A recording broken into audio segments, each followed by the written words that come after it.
6. Bien. 6. मिलाद बोला थी Milad. Pena milad. जब लोग बच्चे बोला थी 6 también. Bien. Ha.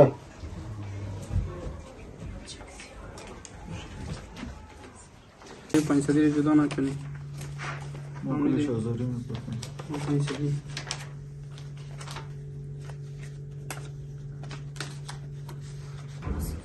Asifullah. Bien.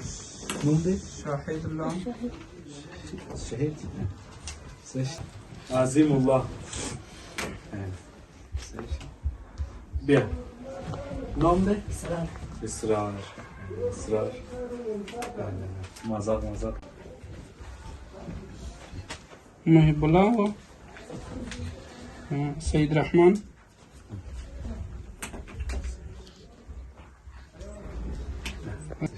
Azimullah. أو Bien. إسراء رحمن Bien. رحمة الله 6.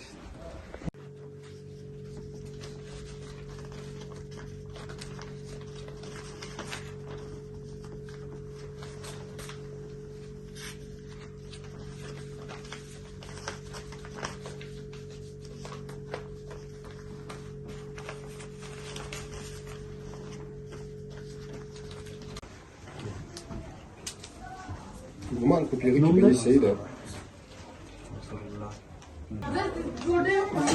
Bien. ما تبي ورجع أخيك جلاش بوزرها مرزا قبله مرزا زيفها يقولون شيء تمزح يسمى زي تمزح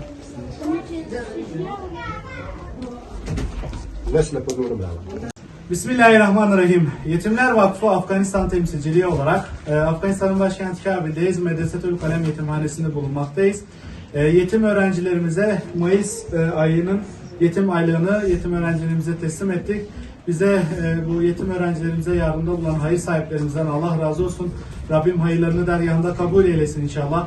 Rabbim hem bu dünyada hem ahirette ecirlerini kat kat nasip eylesin. Bizler de inşallah yetim öğrencimizle bize yardımcı olan hayır sahiplerimize bir güzel duada bulunacağız. Elhamdülillahi Rabbil alemin. Vel akibetul muttaqin.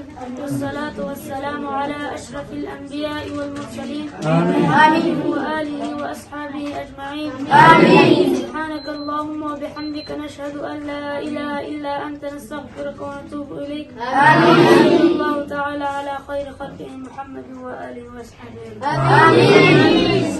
Teşekkürler. Yetimler Vakfı. Yetimler